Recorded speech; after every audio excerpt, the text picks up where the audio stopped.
안녕하십니까. 안녕하십니까. 내일이 스승의 날이잖아요. 그러네요. 저는 어렸을 때 생각해 보면은 칭찬해 주셨던 선생님도 물론 기억이 나지만 예. 저한테 더 꾸짖음을 많이 주셨던 선생님이 기억에 많이 남는 것 같아요. 착한 학생이었네요. 아니요. 결국 그렇지만은 않았습니다. 저는 알고 있습니다. 예. 그러니까 네. 어렸을 때 정말 나에게 어떤 말 한마디가 칭찬이든 혹은 지금 말씀하신 것처럼 야단이든 그 한마디로 이제 내 인생의 지표가 되신 선생님들 다 있으시죠? 그럼요. 네. 찾아뵙고 계세요? 우리가 그러지 못하고 있어서 참 죄송합니다. 네. 그래서 오늘 대신 우리의 마음을 대신해 주신 선생님들을 좀 모셨어요. 요즘 10대 참 힘들잖아요. 그렇죠? 그 힘든 10대들을 하나하나 손잡고 이야기 나누고 눈 맞춰주시고 그래서 좀 이렇게 어두운 곳에서 밝은 곳으로 이끌어주시는 대표적인 우리 시대의 스승이라고 표현할 만한 세 분을 모셨습니다. 먼저 뜨거운 박수로 세 분 선생님 맞이해주시기 바랍니다. 고맙습니다. 선생님들 감사합니다. 한 분 한 분 소개를 해드릴게요. 1년 12달 자나깨나 소년생각뿐이라는 뜻에서 만사소년이라고 불리는 분이죠. 처벌받은 소년범들이 오히려 아빠라고 부르며 멘토로 여기는 분입니다. 천종호 판사님 오셨습니다. 반갑습니다. 그리고 지난해 제1회 대한민국 스승상을 수상하셨고요. 교직생활 22년 중에 18년을 학생생활 지도 업무를 맡으셨던 김화연 선생님 나오셨습니다. 반갑습니다. 자신도 평탄치 않은 학창 시절을 보냈지만은 지금은 문제 아들을 누구보다 잘 이해하는 선생님이 되셨습니다. 부산 자유학교 선생님이셨고 대안학교 설립을 준비 중이신 엄경근 선생님 나오셨습니다. 어서 오십시오.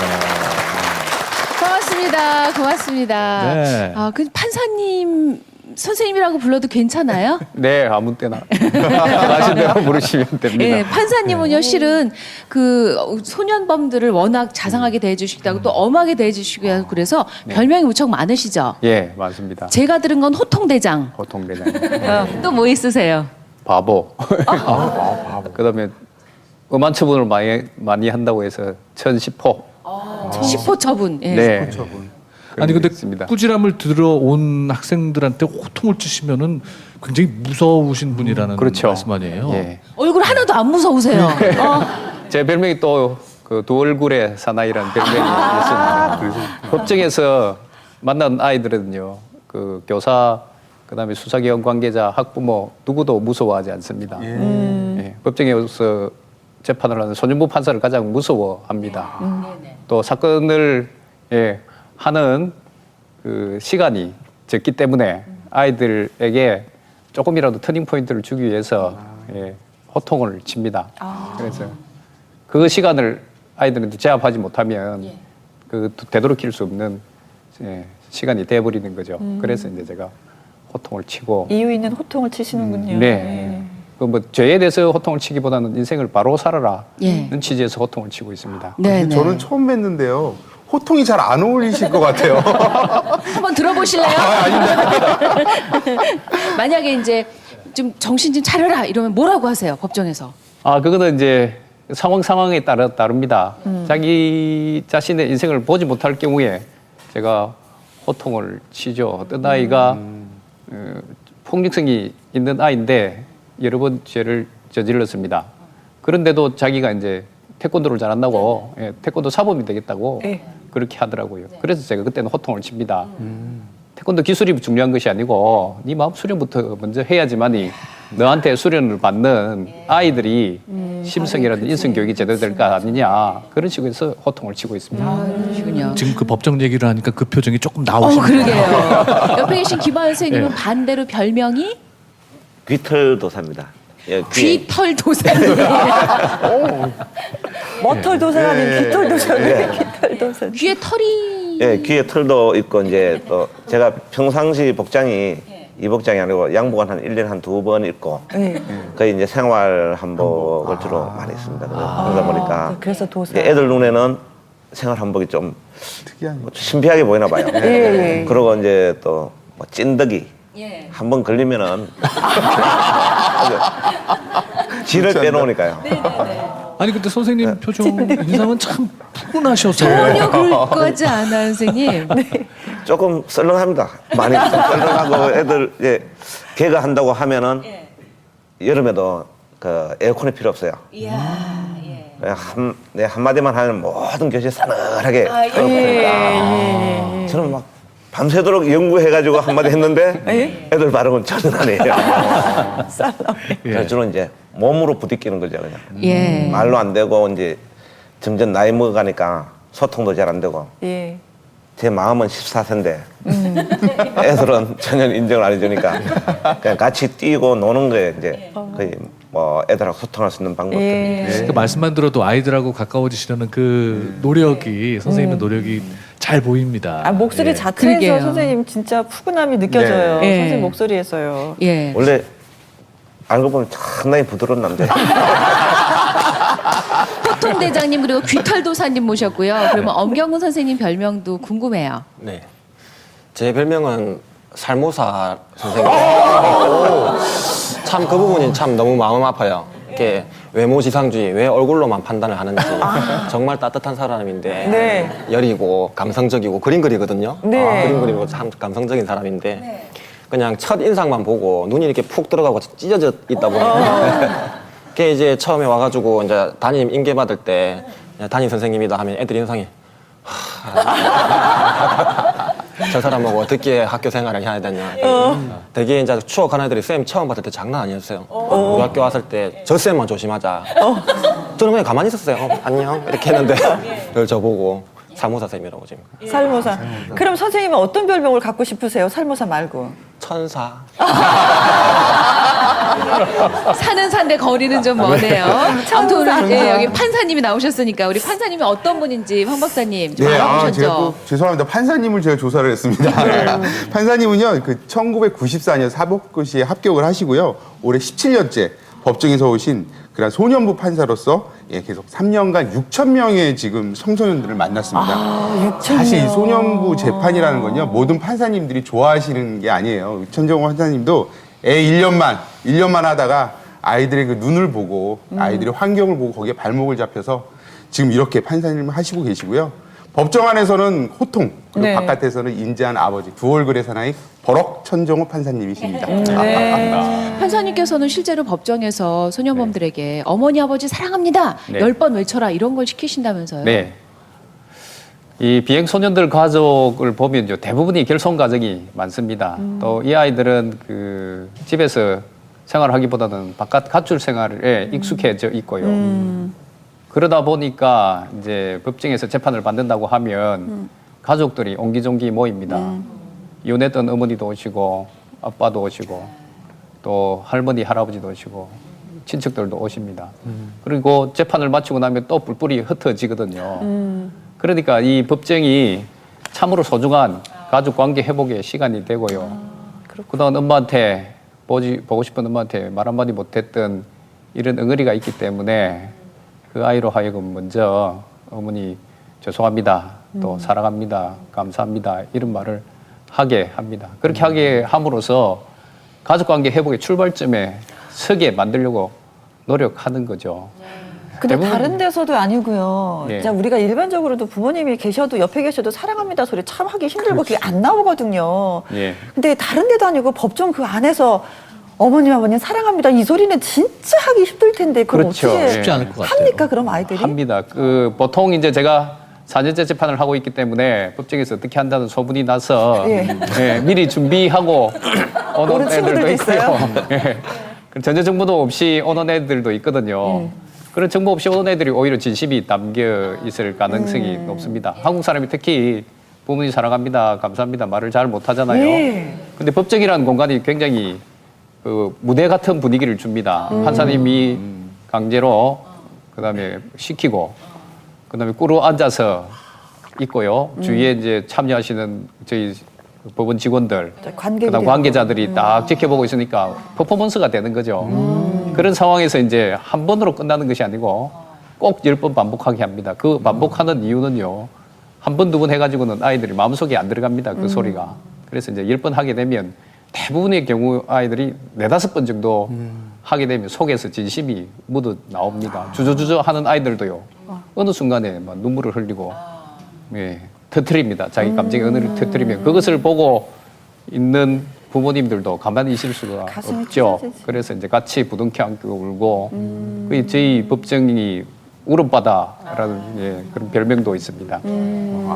저는 궁금한 게요. 예. 얼마 전 기사에 보니까 그 10대 여학생 그 있잖아요. 네. 판사님 판결로 미혼모가 된 네, 사건 예. 그게 어떻게 된 건가요, 그게?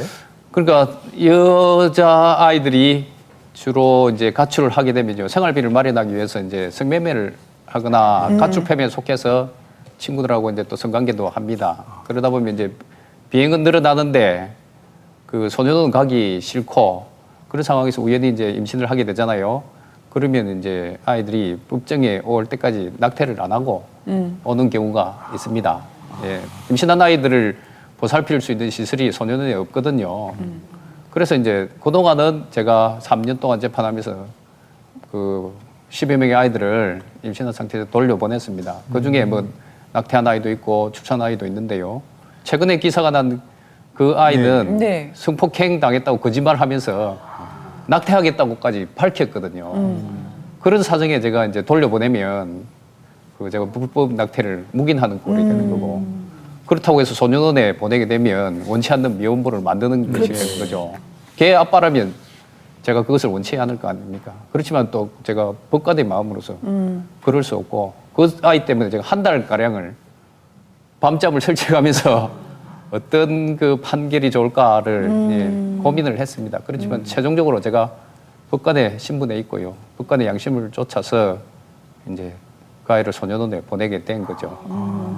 근데 뭐 그렇게 판결만 하신 게 아니라 그 이후에 뭐 베네쩌 오리도 사주시고. 예, 그래서 이제 소년원에 보내고 나서 3개월 뒤에 이제 산딸이 다 돼서 더 이상 어떻게 할 수 없으니까 소년원에서 이제 집으로 돌려보내라고 5천 변경 신청을 했습니다. 그래서 제가 이제 그 아이를 법정에서 다시 만났는데 어찌나 미안하든지 그 전날 정말 괴롭더라고요. 예, 그래서 예, 제가 베네쩌고를 준비해가지고 주었습니다. 미안한 마음을 그것으로밖에 풀 길이 없더라고요.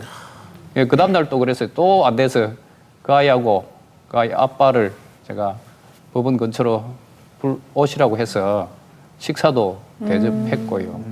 그 다음에 출산하는 날 전화 통화도 하고 또 이제 그 미역국 끓여 먹으라고 돈도 전달하고 했는데 그것만으로 아직도 그 아이에 대한 미안한 마음 뭐 다 갚지 못했고. 아이를 출산하게 한 것에 대한 미안함이 아직도 예, 남아 예. 있으십니다. 근데 사실 이제 중요한 건 본인 그 그렇지. 이제 미성년이긴 네, 하지만 네. 그 아기 엄마가 된 사람의 생각일 텐데 네. 그게 아이 엄마가 이제 뱃속의 아기에게 편지를 썼더라고요. 네. 그래서 그 내용이 공개된 거라 제가 좀 소개를 해드리려고 합니다. 아직 태어나지 않은 나의 아기에게 나는 너의 엄마이자 아직 나이가 어려 너에게 도움을 못 주는 엄마이기도 해. 얼마 전까지만 해도 내 몸에 있는 너를 창피해하고 거짓말도 했지만 시간이 점점 갈수록 너에 대해 궁금하기도 하고 사랑 대신 상처되는 말만 해서 미안한 생각도 들어. 너도 내 몸에서 살고 있는 귀한 하나의 생명인데 괴롭히고 아프게 해서 미안해. 네가 내 몸속에서 자라지 않았더라면 내가 이렇게 바뀌지 못했을 거라는 생각을 했어. 정말 너에게 고맙고 미안해. 새 생명이 태어나진 않았지만은 진짜 엄마의 자격이 되는 그런 친구였네요. 얘기를 네, 들어보니까. 네. 진짜 그뒤에- 아기를 어루만지면서 얘기하는 그 대화가 너무나도 똑같아요. 네. 엄마들의 심장하고. 네. 예. 지금 이제 아기를 출산해서 입양을 시켰고요. 입양이 예. 됐구나. 아동보호 시설에서 그 아이는 잘 생활하고 있습니다. 저한테 뭐 개인적으로 생명의 소중함을 깨닫게 해서 감사하다는 말도 전했고요. 저는 나중에 그 아이가 태어나갖고 이제 크면은 또 판사님을 어떻게 생각을 할까. 또 네. 진짜 판사님 때문에 자기가 태어난 거잖아요. 네. 정말 고맙게 생각을 하고 진짜 생명의 은이라고 생각을 합니다. 네, 그렇게 해주시니까 감사합니다. 네, 그럴 때는 정말로 괴로우시겠어요. 판사의 아직도 제가 양심으로 지금- 판결을 했지만 네. 나중에는 또 이렇게 아빠 된 그런 마음으로 네. 보듬어 주신 거잖아요. 네. 근데 사실은 이렇게 판사는 이렇게 왜 딱딱하다, 무섭다, 가면 내가 떨린다라는 그런 느낌인데 아빠의 모습으로 다가와 주니까 또 하나의 아빠를 얻은 느낌? 예. 뭐 그런 느낌을 받을 것 같아요. 예, 소년법정에 서는 아이들은 살아온 날들보다 살아갈 날이 많기 때문에요. 우리가 어떻게든 바르게 성장해서 이 아이의 이 사회의 의탁 구성원으로 성장하도록 만들어줘야 됩니다. 그렇게 하기 위해서 제가 생각할 수 있는 방법을 다 동원해서 어쨌든 애들에게 변화의 계기를 주려고 노력하는 거죠. 예, 정말 인생을 아유, 감사합니다. 바꿔놓은 내 인생의 스승이 아닌가 하는 생각이 듭니다. 네. 이어서 우리 김화연 선생님은 또 어떤 분이신지 김혜영 씨 같은 네. 김씨로서 조사하셨죠? 뭐 제가 굳이 조사했다라고 볼 수는 없지만 그래도 이제 여기저기에서 좀 알아봤더니 판사님을 비롯해서 그 김화영 선생님 두 분의 공통점이 있습니다. 남들이 기피하는 부서를 맡아서 자신의 사명으로 여기신다는 거예요. 교직 생활 21년 중에 무려 17년을 학생 생활 지도 업무를 맡으셨고 그 공로로 제1회 대한민국 스승상을 수상하셨습니다. 학생 지도하면은 진짜 큰 방망이 들고 큰 소리 치고 야단치고 무서운 그런 장면을 우리가 많이 떠올리게 되잖아요. 근데 김 선생님의 방식은 같이 놀아주고 학교에 안 오면 직접 집에 가서 깨워서 학교 가자라고 하는 그 눈높이를 맞춰주심으로 인해서 학생들이 정말 형처럼 따르게 되는 그런 선생님이 아시니까 그러면서 역시 좋은 스승의 조건을 다 갖췄다라고 예, 말씀을 드릴 수 있는 선생님이십니다. 네. 아이고 과찬이십니다. 또 한 가지 김혜영 씨가 미처 조사하지 못한 바에 의하면 네. 제가 조사한 바에 의하면 김 선생님은 전에 그 선생님 시작하기 전에 딴 직업을 갖고 계셨다면서요? 예, 그 일반 이제 회사에서 근무했었습니다. 아, 예. 어떤 분야에서 일하셨어요? 처음 이제 입사해서는 이제 자재를 맡아서 근무하다가요. 자재 업무가 별로 마음에 안 들더라고요. 뭐 창의성도 없고 네. 맨날 장부만 들여다보고 있었는데 그래서 이제 영업부서로 옮겨달라 그래가지고 영업부서에서 근무를 했습니다. 근데 어떻게 선생님으로의 인연이 있으셨어요? 그러다가 예 서울 쪽으로 이제 발령이 나가지고 서울 사무소장을 맡고 그리고 그 근무하는 동안에 한동안 이제 거래 업체들이 부도가 나기 시작했어요. 네. 그 과정에서 이제 저는 또 제 근무하는 회사의 아주 충직한 그 사원이 돼야 되니까 뭐 회사에 손해를 끼치지 않으려니까 거래처에 아주 부도날 지경까지 가 있는 그 거래처에 또 하지 못할 짓도 해야 되고 아, 미수금을 받아와야 되는 예, 거니까. 예. 그래서 이제 그런 과정에서 야 이거는 인간으로서 할 일이 아니구나. 선생님 미수금 진짜 못 받으시게 생겼어요. 죄송하지만. 그런데 이제 또 아까 알고 보면 부드럽지만은 또 알고 보면 한 면에서는 또 살아남기 위해서 네. 또 악한 일을 할 수밖에 없는 상황도 있고요. 네, 그러다 보니까 아 이거 아니구나 싶어서 이제 여러 과정을 거쳐서 교직으로 가게 됐습니다. 근데 영업하실 때도 마음 약해서 못 하셨던 그런 일들을 학교 와서 학생들 지도하면서 마음 약해서 어떻게 하셨어요, 선생님? 그 처음에는 저 우리 지금 같이 나온 친구가 있는데 저 친구들을 하기 전에는 야간 고등학교에 근무를 했어요. 뭐 그 당시에 거의 이제 다 학교 다 떨어지고 어디 갈 데가 없던 애들 이런 애들이 다 모였는데 이제 그 걔들을 데리고 또 담임을 하고 하다 보니까 얘들에게는 사실은 지식이나 이런 것보다는 학교에 나오는 재미만 있으면은 인생의 맛을 느끼겠다. 그 당시에는 거의 뭐 많이 이제 탈락되면은 한 50몇, 60몇 명이 입학을 해가지고 졸업할 때는 한 20몇 명이 졸업했어요. 그래서 야, 이 학교 오는 재미를 느끼게 만들자. 뭐 딴 재미는 없더라도 담임하고 노는 재미, 이 재미만 갖고라도 학교 나오게 하자. 이제 그런 생각을 가지게 됐죠. 그래서 애들 지각하기 시작하면은 그 다음 날은 야간이니까 점심 먹고 일찍 가든지 아니면 아예 아침부터 그 집에 가서 걔하고 같이 노는 거예요. 그리고 이제 뭐 보통 그 집 이제 집안들이 보면은 또 부모님들이 어렵게 사시고 네, 바쁘지. 또 어떤 분은 이제 아버지 혼자 계시거나 네. 어머니 혼자 계시거나 이러는데 또 일 나가시고 안 계시고 그래서 이제 걔들하고 같이 라면도 끓여 먹고 또 아니면은 뭐 그러다가 하여튼 애들 데리고 학교 오는 집이에요. 어떤 때는 이제 학교를 그 오기 위해서 한 바퀴 돌면은 한 4명, 5명을 싣고 이제 학교로 옵니다. 예. 그래서 요즘은 이제 아예 차를 12인승을 끌고 다녀요. 예. 아니 그럼 태워서. 애들을 막 이렇게 따라오게 설득을 해야 되잖아요. 그래서 설득하는 게 힘들어요. 미수금 받는 게 힘들어요. 그 설득 과정에서 네. 사실은 뭐 설득하려고 노력하지 않아요. 아, 그냥 애들하고 같이 걔들에게 이제 기댈 수 있는 언덕 또 아니면은 고민을 이야기할 수 있는 그런 역할만 해도 걔들한테는 굉장히 큰 역할이라고 생각합니다. 선생님은 학창 시절에 진짜 모범생이셨죠? 저 아닙니다. 친구들이 제가 이제 교직에 옮기고 난 뒤에 친구들이나 또 은사님을 찾아뵈었더니 야, 네 애들 다 베린다. 사실 이제 학교 다닐 때 거의 생활지도부에 거의 매번 갔었어요. 그리고 또 이거는 이제 지금 제가 중학교 1학년 담임인데 애들이 들으면 안 되는데요. 지금 다행히 애들이 못 보는 그렇죠. 지금 시간이니까. 학교 가 있을 시간이니까. 가출도 한두 번 할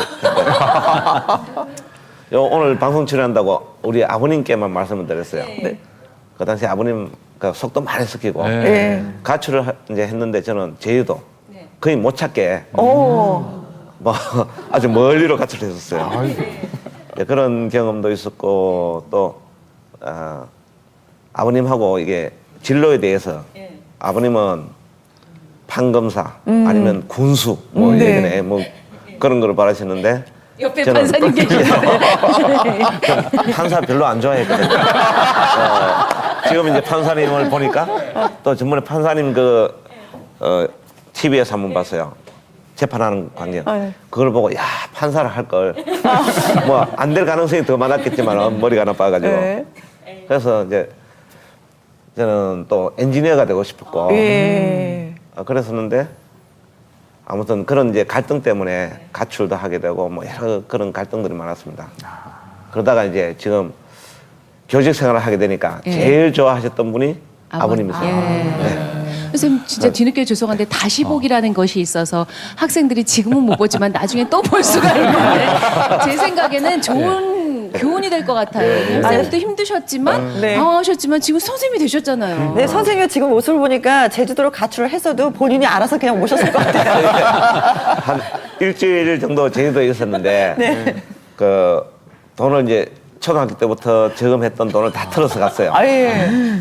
그 당시에 이제 아리랑 홍어라고 부산에서 저녁에 배를 타면 아침에 도착을 하는데 그 배를 타고 갔다가 이제 돈은 다 떨어졌고 집에 가고 싶었는데 뱃사시가 없는 거예요. 그 태풍주의보 내려가지고 며칠을 묵는 바람에 그래서 이제 그 분식집에 가가지고 사정 이야기를 했더니 그 분식집 사장님이 다행히 야 너 여기서 먹고 자고 해라. 그리고 이제 집에 갈 때 이틀 있다가 집에 갈 때 부모님께 선물도 한 개 사드리라. 그러고 그래서 제가 이제 제주도에 대학교 때 졸업여행을 제주도로 갔는데 그분을 찾으려고 졸업여행 내내 저는 그 부둣가에만 헤맸어요. 그 혹시 지금이라도 보고 계시면은 연락 주시면 제가 꼭 찾아뵙고 큰절 드리겠습니다. 어쩌죠 이런 얘기가 점점 더 흥미진진해지네요. 근데 학창 생활이 순탄치 않기로 따지면 그 옆에 계신 엄경근 선생님이야말로 좀 하실 얘기가 많으실 것 같아요. 선생님 유명하셨다면서요? 네, 조금 뭘로 유명하셨는데요? 사실 그 한 중학교 2학년 때부터 일단 술하고 담배도 한번 접해보고 그다음에 오토바이가 되게 재밌어 보이더라고요. 그래서 오토바이도 타고 그게 이제 오토바이 탈 때도 이렇게 헬멧도 안 쓰고 타고 하니까 이제 경찰 아저씨 분들하고도 좀 친하게 지내고 가출소도 한 번씩 가고 또 경찰 아저씨가 지나가면 뒤에서 이름 부르고 막 그랬다면서요? 네, 이제 그 오토바이 건 때문에 폭주 때문에 그 파출소를 좀 자주 가다 보니까 각 지역구의 파출소 구조는 제가 다 빠삭하게 알고 있습니다. 근데- 그쪽에서 유명 인사셨군요. 네, 근데 특히 이제 저희 동네 그 파출소 분들이 저를 되게 이뻐하셨어요. 그 오토바이 타고 가면 뒤에서 순찰차 오면서 경거이 서, 경거이 서. 뒷모습만 봐도 엄경근 선생님은 뭐 앞에 오토바이 서세요 하면은 도망갈 건데 경거이 서 딱 이렇게 이름을 다 아니까. 서야죠. 서는데 사람들 다 쳐다봐요 그때는. 아 길에서 이름 부르는 거 좀 심하지 않습니까? 자제 좀 해달라고 그렇게 부탁을 했었어요. 아니 근데 저는 느낀 게 젊으셨으면 우리 판사님 먼저 만나셨을 것 같아요. 아찔합니다. 왜 그러셨어요 그때는? 그때 이제 국가적으로 IMF가 터지기도 했고 좀 싱숭생숭하던 차에 어른도 아니고 아이가.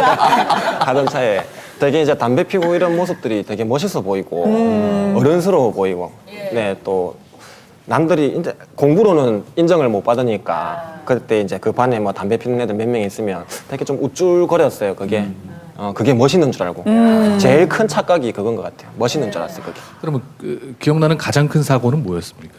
그래서 고등학교 때 이제 패싸움이 났는데 그때 좀 규모가 스케일이 컸어요. 그래서 한 20대 20 정도 오, 크다. 붙어가지고 이제 그 사장님은 그 술집 사장님이 저희가 고등학생인지 모르고 조폭들이 싸움이 났다고 신고가 나서 이게 이제 파출소로 바라한 거. 원래 파출소로 가게 되면 파출소에서 먼저 그러니까 합의를 보면 갈 수가 있는데 경찰서로 넘어가면 이제 조서 쓰면은 이제 진행되는 정말 거거든요. 자세히 알고 계시네요. 아 진짜 그래요, 판사님? 오. 근데 그날은 딴 때는 그냥 파출소를 자주 갔었는데 이제 그날은 경찰서로 바로 넘어갔죠. 가서는 안 될 곳을 가버렸어요. 네, 새로운 구조의 경찰서를. 네, 네. 그래서 이제 밤새도록 이제 조서를 쓰기 시작하는데 워낙 스케일이 크다 보니까 안 싸운 애들은 빠져라 이거예요. 경찰 아저씨들이 안 싸운 애들은 빠져라 그렇게 하니까 저는 빠져야 되겠습니다. 저는 안 싸웠습니다. 저는 뭐 말렸습니다. 그러면 한 명씩 빠져나가요. 그 친구들이 가면서 미안하다고 거의 집에서 알면 혼난다고. 이거 저는 뭐 집에서 알면 칭찬받겠어요, 그죠? 근데 그렇죠. 그 친구들하고 의리를 지키는 게 그게 그때는 또 멋있었어요. 가라. 가라. 딱 보내고 했는데 나중에 이제 사건이 5대5로 되고 제가 주동자가 됐어요. 그래가지고 이제 밤새도록 조서 쓰고 이제 아침 해가 딱 밝아오는데 집에 전화해라. 어머니 오셔서 너 데리고 와라. 이렇게 해서 어머니한테 전화를 했는데 어머니가 새벽에 일을 나가셔야 되는데 아까 제가 안 들어가지고 밤새도록 한숨도 못 주무시다가 경찰서라는 전화를 받고 오신 거예요. 그 회색 쇠문이 열리는데 그 까만 봉지에 빵하고 우유를 사오셨어요. 어머니가 초췌해져서 경찰서에 들어오시면 또 굽신굽신하잖아요. 맞아요. 그래서 빵하고 우유를 먹는데 그 상대방 가해자 그 상대방 팀한테도 빵하고 우유를 주더라고요. 그래서 엄마가. 그 빵 먹으면서 아 이건 정말 아니다 싶은 거예요. 이건 아니다 싶어서 그때 중간중간에 이렇게 잠못을 막 박다가 그때 대못을 한번 크게 한번 박았었죠. 그래서 그게 법원까지 가가지고 재판 받아서 집행유예 2년 받고 보호관찰 2년 받았어. 형을 받으셨구나. 그 편이 엄마 가슴에 잔못을 늘 박았는데 그날은 또 대못을 박았다 이런 얘기예요? 네.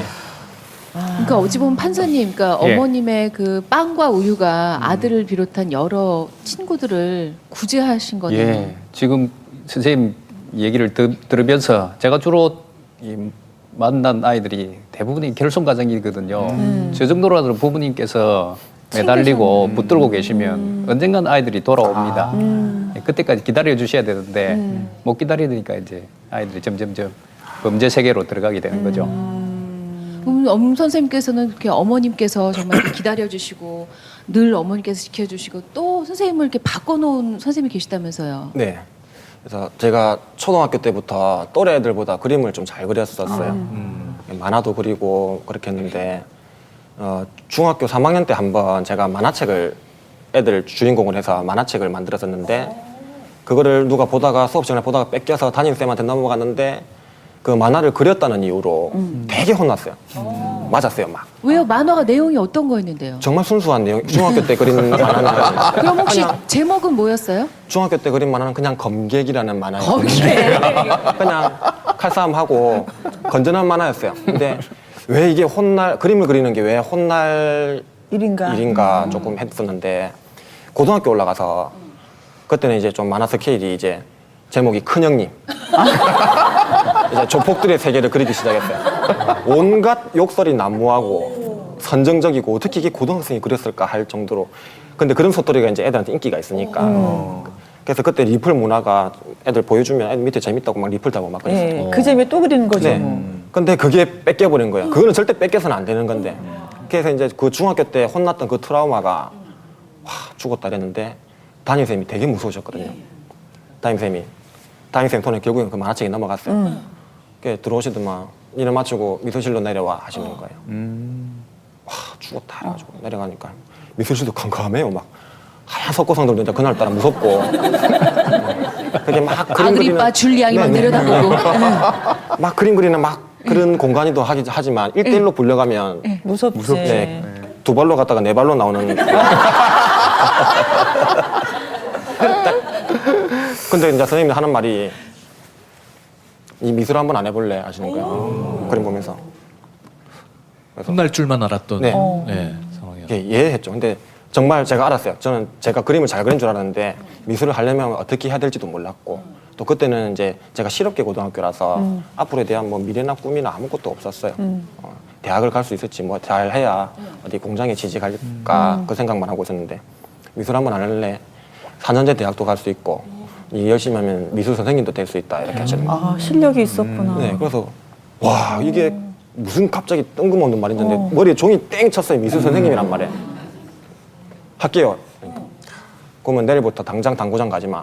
학교에서 담배 피다 걸리지 마. 뭐 하지 마. 뭐 하지 마. 오토바이 타지 마. 딱 하시는 거예요. 할게요 했어요. 그게 맨날 이제 담 뛰어넘어서 학교를 가고 그랬는데 그 다음 날부터 바로 아침 7시 딱 가가지고 미술실에서 그림 그리고 밤 11시까지 애들이 당구장 가자면 가라. 난 미술실 간다 해서 그림 그렸어요. 그렇게 하다 3개월을 했는데 3개월 하다가 이제 미술 선생님이 이제 너 이제 학원을 가야 된다. 학원비가 얼마입니까? 그러니까 30만 원이래요. 그게 집에 가가지고 엄마 저 미술 학원 가기 30만 원 줘 하니까 그게 평소에 좀 잘 했으면 보내주죠. 맨날 사고 치다가 말 안 듣고 집에 안 들어가다가 어느 날 나타나가지고 국영수 학원도 아니고 미술 학원 보내달라니까 당연히 안 된다 하죠. 왜냐면 부모님은 미술하면 길에서 이렇게 수영 길러갖고 막 그림 그린다고 그 꼴 못 본다고 돈 못 본다고. 그게 학교 가서 선생님 집에서 안 시켜주는데요 해가지고 그때로 딱 끊고 다시 방황했어요. 또 당구 치러 다니고 오토바이 타고 또 괜찮아서 왔다 갔다 하고 하다가 고3 올라가가지고 선생님이 그 석 달치 미술 학원비를 낸 영수증을 주시더라고요. 그냥 이렇게 부산분들은 경건아 이렇게 해보지 않으련 이렇게 안 하시고 해보지 않으련? 해봐라. 해보고 아니다 싶으면 그때 가서 때리치라. 그렇게 하시는 거예요. 세상에. 그거를 들고 미술 학원을 간 거예요, 제가. 그게 3개월 동안 딱 하니까 고3 때 시작하면 정말 늦거든요. 정말 제가 뭐 수능 공부 정말 늦고 아니고. 근데 그림이 조금 올라왔어요. 그래서 선생님들도 조금 가능성이 있다고 하시니까 3개월 딱 되던 날 내일부터는 당장 이제 학원 회비를 내야 다닐 수가 있어요. 집에 이야기를 해야 되는데 아버지가 배를 타셔서 되게 무서우시거든요. 마침 그때 아버지가 들어오신 날이 있는데 밤에 얼굴 보고 이야기할 자신은 없으니까 집에 안 들어가고 막 서성이다가 집에 전화를 했어요. 공중전화로. 그래서 어머니가 받으시길래 엄마 내 미술 시켜주면 안 되나. 미술 시켜주면 이제 사고 안 치고 뭐 하고 이렇게 할게 하면서 하는데 갑자기 막 눈물이 나오는 거예요. 하고 막 울면서 막 그러니까 옆에서 아버지가 바꿔봐 전화 줘봐 하시는 거예요. 왜 턱 밀어넣는 거예요. 또 혼날까 싶어서. 그러니까 아버지가 딱 받았더만 올라와 아빠 미술 시켜줄게. 열심히 해라 하면서. 그래가지고 미술 이제 했는데 그래서 사범대를 합격을 한 거예요. 그러니까 선생님이 되겠다. 그러면 부모님과의 그 절충에서 엄마 그러면 내가 일반 예대를 안 가고 사범대를 갈게. 그래서 우리 선생님 같은 꼭 훌륭한 선생님이 될게 해서 사범대를 갔게 했지만 그 사범대가 쉽게 갈 수 있는 대학이 아니죠. 무슨 맨날 사고만 치다가 고3 때 갑자기 정신차림 들고 갈 수 있는 대학이 아니었는데 계속 이야기해도 되나요? 네. 재밌어요, 재밌어요. 무슨 영화를 보는 것 같아요. 사실은 그래서 이제 그 사범대학에 가려면 석고상이 수십 개 중에 뭐가 나올지 모르는데 제가 늦게 하다 보니까 석고상을 마스터한 게 3개밖에 없었어요. 근데 마침 그 석고상이 나왔어요. 그 3개 중에 한 개. 그거 힘든데. 네. 그거 힘든 근데 건데. 그 석고상도 하나 놔두고 이제 여러 자리가 추첨을 하거든요. 위치에 따라 다르잖아요. 네. 어떤 자리는 잘 그래도 본전인 자리가 있고. 네. 근데 진짜 좋은 자리가 하나 있는데 그 자리가 바로 제 옆자리인 거예요. 근데 이 자리가 결시가 됐어요. 그래서 그냥 이 지를 땡겨 버려가지고 이러시면 안 됩니다 하길래 그냥 쳐다 째려봤거든요. 그러니까 말을 안 보시더라고요. 그래가지고 그림이 그렇게 됐는데 문제는 수능이었어요. 어느 정도 기본 수능이 좀 돼야 했는데 정말 언어 영역이라는 과목이 무슨 과목인지 몰랐어요. 수능 치러 가니까 2시간씩 시험을 치는 거예요, 사람을. 그래갖고 근데 대신에 앉았어요. 다 안 찍고 끝까지 나중에 수학은 진짜 손가락 발가락 다 해가지고 진짜 무식하게 해가지고 다 풀었어요, 어쨌든. 근데 이제 400점 만점에 198점. 그게 이제 일반계 고등학교에서는 뭐 하위권 성적이지만 저희 학교에서는 전교 2등. 전교 1등이에요, 전교 1등. 전교 1등. 전교 2등이 120몇 점이었어요. 차이 많이 나네. 월등이에요. 70점 차이 나는. 선생님들이 쉐끼 공부 안 한 척 하더니 열심히 했네 하면서 그래.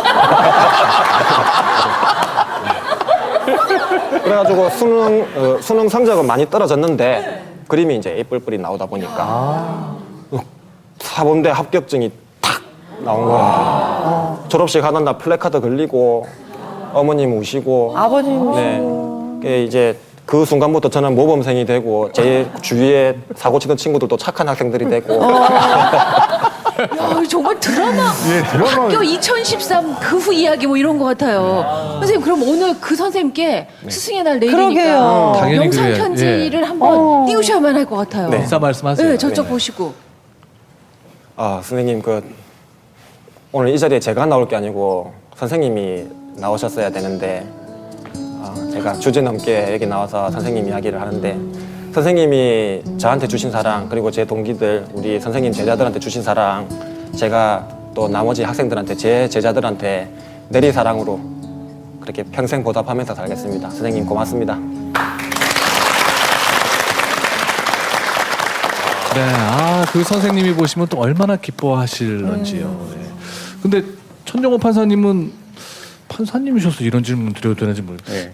어렸을 때 좀 이런 힘들었던 그 기억이 있으세요? 저는 뭐 범생이 스타일이라서 그렇게 못했는데 저희 그 나고 자란 곳이 부산에서 가장 유명한 달동네입니다. 그래서 이제 가난 집안에서 컸죠. 그러다 보니까 초등학교 때 제 성격이 내성적이어서 예를 들어서 육성 예비를 못 가져간다, 뭐 준비물이 없다 그러면 늘 학교에 안 갔습니다. 예, 초등학교 4학년 때까지는 그런 생활을 반복을 했습니다. 반복하고 그런데 이제 초등학교 5학년 담임 선생님께서 어찌된 영문이신지 저희 집안 형편도 아시는데도 느닷없이 반장을 시키시더라고요. 그때부터 이제 반장이란 책임감이 있으니까 학교를 결석할 수가 없었습니다. 그럼에도 이제 선생님 공과사가 분명하셔서 육성예비 못 내는 아이들 불러서 이제 점심 식사 마치고 나면 그 회비 받아오라고 집으로 쫓아 보내시거든요. 그러니까 10여 명의 아이들하고 늘 같이 이제 학교를 나와서 집에 올라갔다 또 내려오는 그런 생활을 반복했습니다. 근데 제가 인생에 있어서 가장 그 감사드리는 시기가 그 초등학교 5학년 시기고요. 저는 뭐 칠형제 중에 저라도 잘 돼야 됐다는 생각 때문에 열심히 공부하는 스타일이었습니다. 그렇죠. 뭐 특별히 머리가 좋은 것은 아니었는데 하여튼 꾸준히 노력하는 스타일인데요. 그때 이제 공부할 때마다 가장 어려운 시기에 가장 힘이 됐던 것은 초등학교 5학년 선생님께서 가르쳐 주신 그 가곡들, 예. 그 가곡들을 이제 늘 가슴 속에 이렇게 반복하면서 예, 생활을 했고요. 가곡을 가르쳐 주셨어요? 예. 노래를? 목련화라든지 뭐 선구자. 선생님 수선화 선구자는 같은 거. 사실 노래방 가서 부르면 안 되는 노래 중에 하나잖아요. 분위기가 엄숙해지기 때문에. 하지만 오늘 아침에는 조금 들어보고 싶네요. 좀 결례가 예. 아닐까요, 판사님? 앉아서. 네. 일송정 푸른 소름 늙어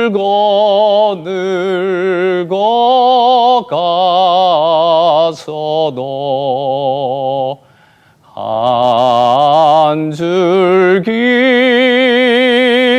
해란 강은 천년 두고 흐른다.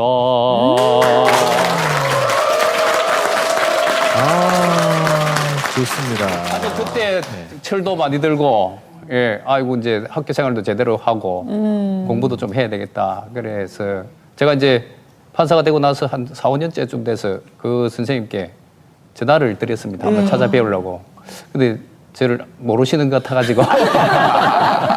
그래서 아직도 지금 마음은 있는데 제가 찾아뵙지 못하고 있는데 이정신 선생님이신데요. 너무나 존경합니다. 아니 그때 3년 동안 5학년 때. 6천 명의 아이들을 만나셨다고 하셨잖아요. 네. 그렇게 소년부 그 재판을 주로 맡아서 하시게 된 특별한 예, 특별한 계기는 없고요.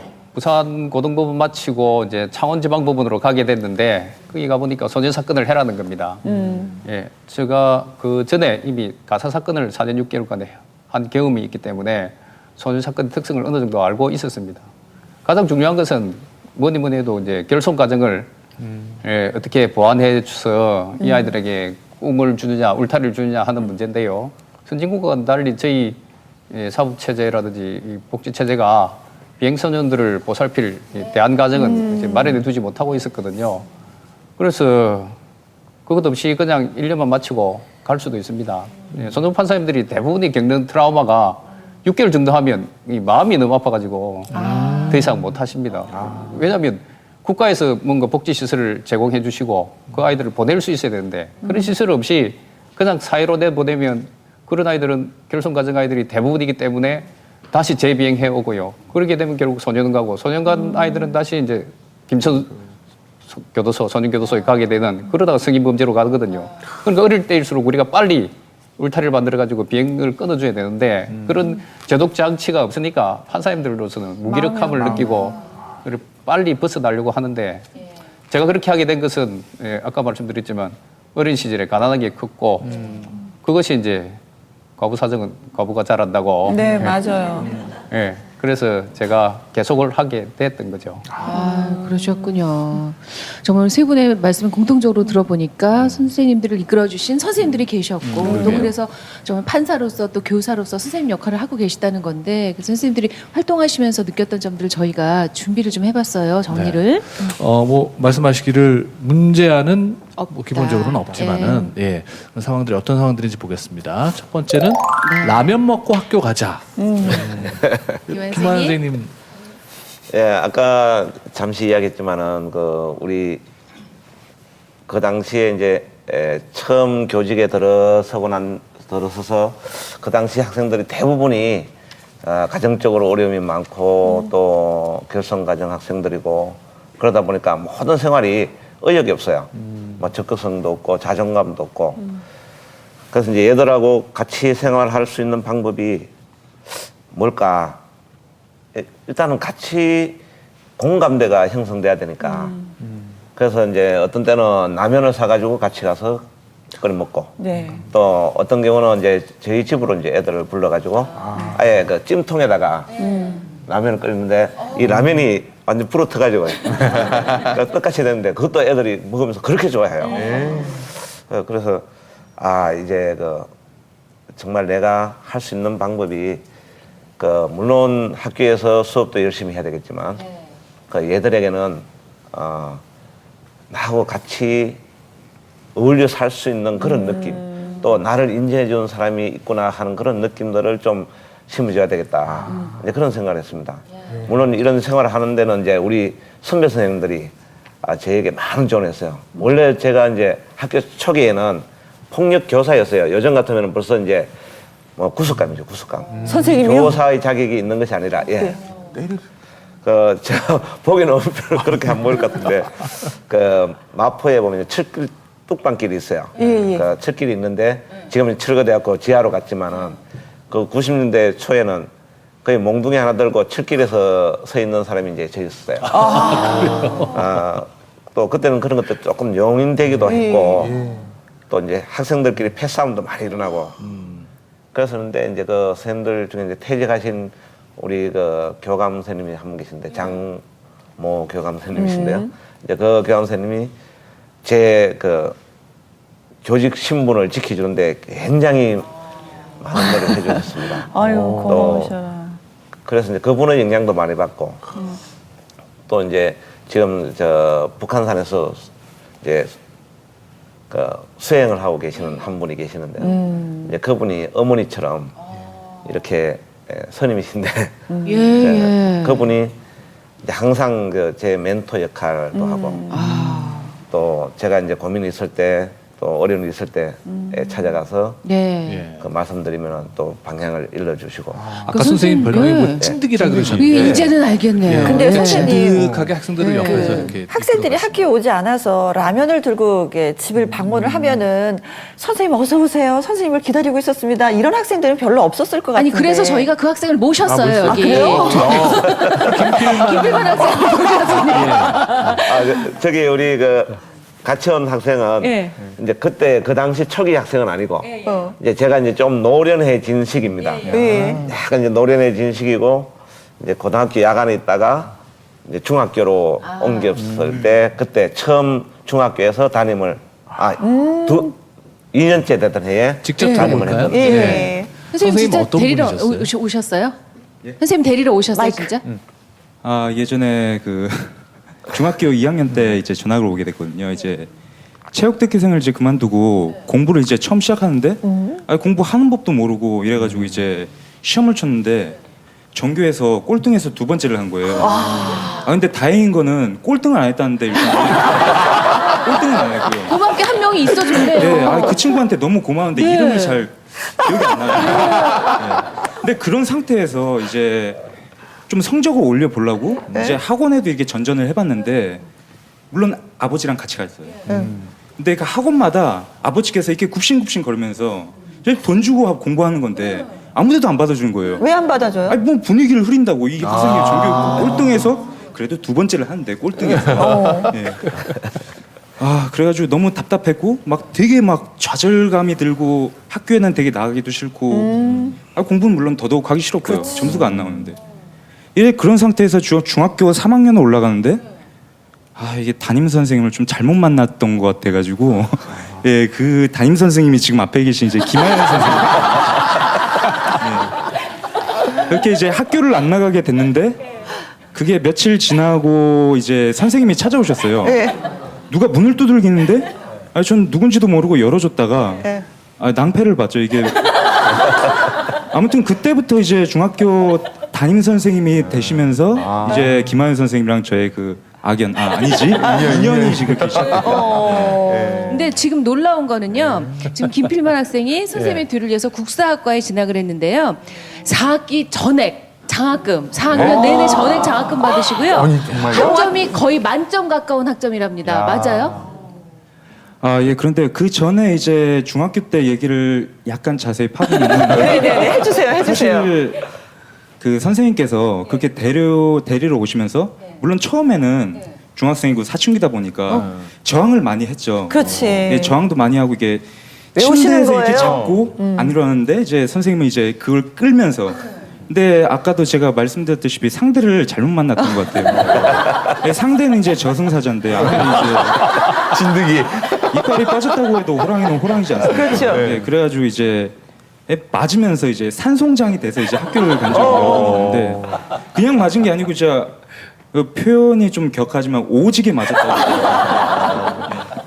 그런 식으로 이제 학교를 갔는데 그것만으로 이제 선생님 만족하시지 않고 집으로 직접 오셔서 공부를 할 줄 모르니까 뭐 공부를 이렇게 가르쳐 주시는 거예요. 뭐 수학이고 뭐 여러 가지 가르쳐 주시는데 그러다 보니까 성적이 미미하게 오르다가 이게 갑자기 수직 상승을 그리더니 고등학교 2학년 때는 이제 반에서 5등도 해보고 그렇게 대학교 때는 그러시고. 꼴찌에서 2번째가. 예. 그거 신기하더라고요, 저도. 그러니까 공부에 재미가 붙는 거죠. 예, 그게 뭐랄까 보통 이제 선생님들이 그러잖아요.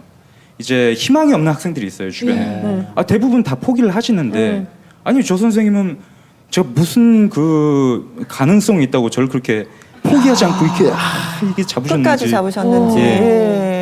근데 저 과정에서요 이제 제가 고등학교를 일단 이제 보내놓고 난 뒤에 사실은 이제 저는 기억에 거의 안 담아뒀어요.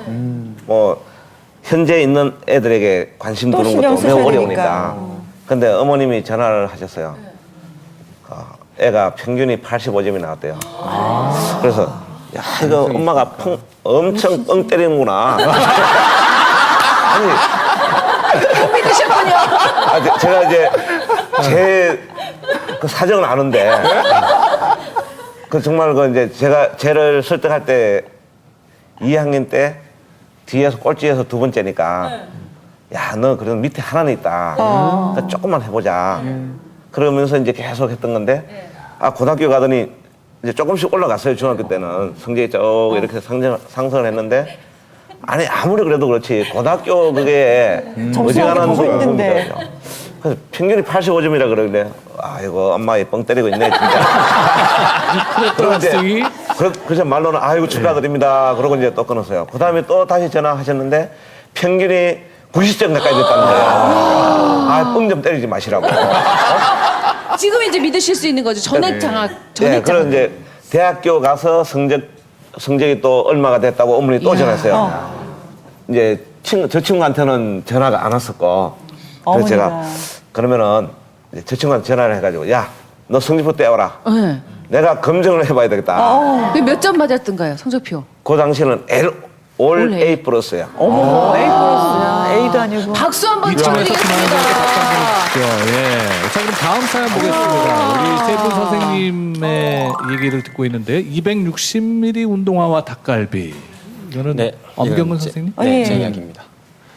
예, 저 260mm 운동화가 제가 이제 생활지도부로 이제 교문 지도를 했었는데 저희는 학교는 이제 들어오면 학생들이 이제 자기 신발을 벗고 사물함에 자기 신발을 넣고 가는데 한 친구가 종종 보니까 들어오면서 신발을 저 멀리서 벗어가지고 맨발로 한참을 와서 또 신발을 어디서 숨겨놓고 가는 거예요. 예. 그러니까 그걸 유심히 봤어요. 뭘 하진 않고 보다가 나중에 그 친구 이제 그 교실 들어가고 난 다음에 그 신발 숨긴 데 가서 딱 보니까 신발이 딱 척 봐도 그냥 신발에 거의 걸레 수준의 신발인데 딱 들어보니까 밑창이 다 달아서 밑창이 그냥 그 발바닥이 그냥 땅에 대이고 다니는 우유만 있는. 네네. 그래서 그때가 되게 예민할 때인데 멋이나 뭐 메이커나 그죠? 되게 예민할 때인데 얼마나 이게 부끄러울까.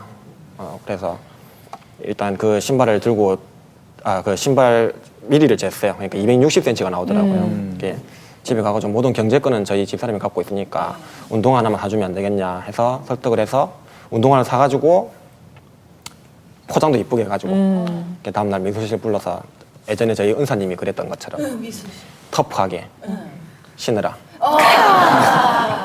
나중에 월급 타면 갚아라. 내가 생각해도 멋있다면서. 그 친구가 딱 꺼내가지고 신발 딱 보더만 쌤 저 260mm 아닌데요?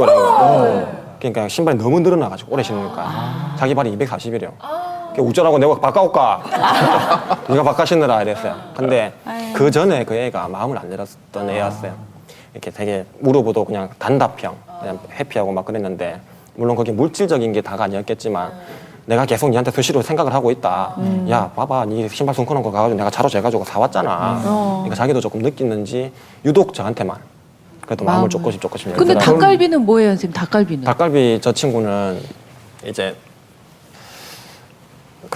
제가 저희 집도 아까 판사님처럼 삼복도로였어요. 달동네 거긴데 거기 같이 사는 친구인데 동네가 비슷하셨었나? 네, 그랬네요. 좋은 동네네요. 이렇게 훌륭한 분들이 나오시고. 같은 구입니다. 좋은 동네네요. 거기 사는 제자가 한 명 있었어요. 있는데 아버지가 한 그때 제가 그 애 가르칠 때 1년 전에 아버지가 자살하셨고 어머니께서는 조금 정신적으로 조금 문제가 있으셔서 제가 한번 뵙고 나니까 이렇게 병원에도 자주 가시는데 이렇게 평상시에는 정상적인 대화도 조금 힘들고 그다음에 방황할 수밖에 없는 손목에도 조금 안 좋은 자국들이 있고 그런 자국이 있었는데 그 학생이 반항은 아니었어요. 반항이나 문제가 아니었고 그냥 무기력. 아무것도 하기 싫고 뭐 이렇게 조용하고 오히려 애들한테 괴롭힘 당하고 왕따 당하고 이렇게 했는데 학교를 안 오는 거예요. 이 녀석이 학교 잘 오다가 연락도 안 되고 어떻게 하다 보니까 나중에 그 친구 집을 찾아갔어요. 그런데 학교에서는 그 친구를 정리를 해라는 거였어요. 우리 학교는 워낙 이제 출결을 안 잡히면 워낙 기강이 안 서기 때문에 그 이름도 많은데 어떻게 보면 그 친구는 다른 문제는 안 일으키고 무조건 학교를 안 오는 거니까 그게 무슨 일인가 싶어서 집에 찾아갔어요. 밤에 찾아가니까 한겨울이었는데 이렇게 보일러 기름이 없어가지고 그 찹찹한 방에 어머니가 계시지만 어머니가 역할을 못 하신다는 게 방에 굴러다니는 먼지며 설거지통에 설거지며 그러니까 그게 나오더라고요. 그래서 네. 세 명이서 앉아가지고 야가니까 그 친구 하는 말이 저는 아르바이트를 해야 돼요. 지금 닭갈비 집에서 아르바이트를 하고 있어요. 지금 기초생활보조금으로 일하는데 제가 살고 있는데 그거 가지고는 생활이 안 된다 그렇게 하길래 진짜 그냥 3명이서 그 방에서 그냥 펑펑 울었어요 그냥. 근데 정말 자기가 하는 말이 선생님 고등학교 졸업장이 무슨 필요가 있어요. 저는 먹고 살아야 되는데 그래서 그 친구 이제 닭갈비 지금 졸업도 하고 닭갈비 거기서 정직원 돼가지고 그래서 졸업 다 다행입니다. 시키셨어요? 예, 졸업했어요. 아유, 근데 저는 정말 궁금한 게 다행이에요. 아까 아이들이 선생님 보면 이렇게 예. 마음을 잘 안 열잖아요. 그럴 것 같아. 카리스마가 너무 넘쳐갖고요. 예. 한마디로 하면 이제 선수 같으시잖아요. 예. 아이들은 어떻게 느껴요? 저 뒤에 바로 모셨습니다 저희가 또. 박동현 군 예. 구민성군 나왔거든요. 고맙습니다. 안녕하세요. 네. 안녕하세요. 선생님 어떤 스님이세요? 선생님, 좀 무서워요. 무섭구나. 지금은 저렇게 웃고 계신데 네. 좀 많이 저 같은 경우는 좀 많이 맞았고요. 이 친구 같은 경우는 약간 보살핌을 많이 받았죠. 그 차이는 뭘까요?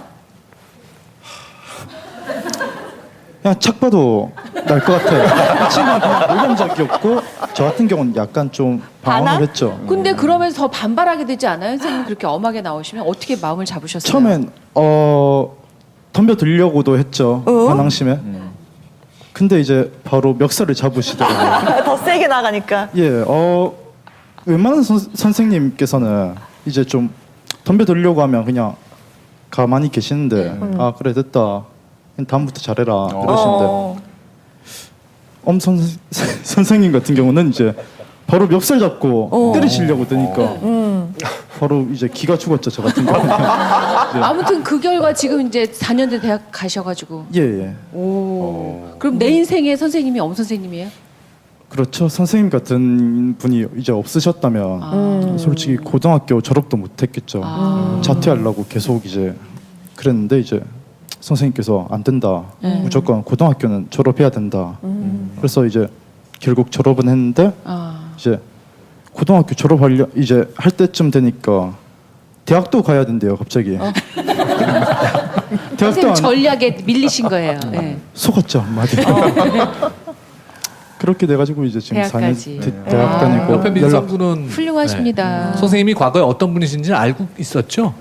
네, 이야기 많이 들었어요. 예. 어떤 얘기를 들으셨어요? 그러니까 엄 선생님께서 말씀하셨던 거 그대로 다 들었습니다. 전설적인 얘기 같은 거 있어요? 아니요, 그러니까 아까 전에 말씀하셨던 거 그게 전부 다이고요. 근데 저는 진짜 고등학교 때 엄 선생님을 만나가지고 정말 감사한 게 뭐냐면요. 예.